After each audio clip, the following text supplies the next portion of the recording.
Today, we are sinking our teeth into something flaky, buttery, and, believe it or not, surprisingly complex: the croissant. We're going to find out what this pastry actually does to your blood sugar, and I promise you, the answer is not what you're expecting. All right, so think about it. A croissant. What comes to mind? Probably buttery, flaky, and refined white flour. And we're all trained to think that means one thing: a massive blood sugar spike. It just makes sense, right? But is that the whole story? Let's find out. So how do we figure this out? Well, we're going to look at a super simple, real-world experiment. Nothing fancy, no complicated lab work, just one person, one croissant, and a glucose monitor to see what happens as it happens. Okay, let's get into the nitty-gritty of the setup because the details are really important here. He had a single, freshly made croissant that weighed 60 grams, and that weight was chosen specifically to keep things consistent with other bread tests. And this is key: no extra butter was added. I mean, let's be real. A croissant has plenty of that already, right? All in all, we're looking at about 250 calories. All right, the croissant is down the hatch. And yeah, it was apparently delicious. Soft, light, buttery, the whole deal.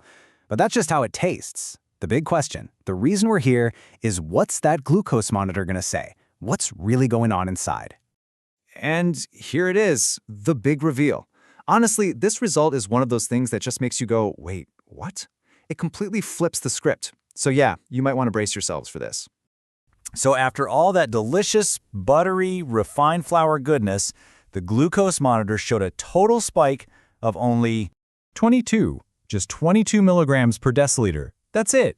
For a pastry made from straight-up white flour, that is just ridiculously low. I mean, it flies in the face of everything we think we know.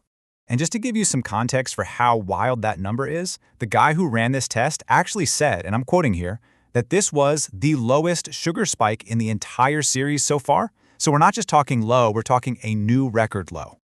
Okay, so 22 is low, we get it. But how low? Like, what does that actually mean? Well, the best way to really understand it is to put it head-to-head with some other breads. Okay, look at this. This is the breakdown. Your standard white bread, that caused a spike of 42. That's almost double the croissant. But here's the part that's going to blow your mind. Sourdough bread, the one everyone thinks is the good one, it still came in higher at 24. You heard me right. The buttery, flaky croissant had less of an impact on blood sugar than sourdough. So now you have to be asking, how is that even possible, right? How on earth does this pastry beat out these other breads? Well, the secret isn't in the flour. It's in the one ingredient that truly defines a croissant. Yep, we're talking about the fat. Just check out the composition here. A massive 25 to 30% of a croissant's total weight is butter. Pure butter. We're not talking a little schmear for taste. It's literally a core building block of the pastry. And that is the key to this whole paradox. So here's the science behind it, and it's actually pretty straightforward. See, dietary fat has this amazing effect. It slows down how quickly your stomach empties. So the sugar from the flour can't just rush into your bloodstream all at once. Instead, it's a slow, gradual release. It's a simple equation, really. More fat means a smaller, slower blood sugar spike.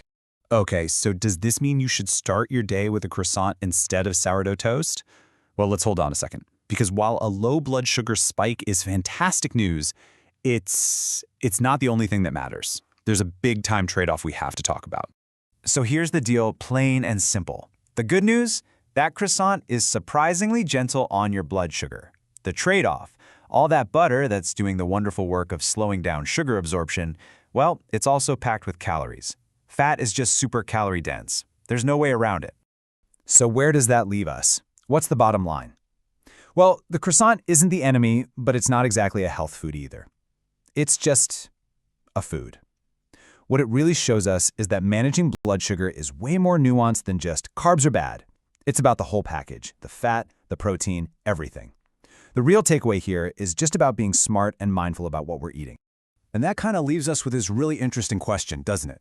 The croissant totally shatters that simple rule we all thought was true. Refined flour means a big sugar spike. So it just makes you wonder, what other foods out there are breaking the rules? What other nutritional surprises are hiding in plain sight? Something to think about. Thanks for joining me.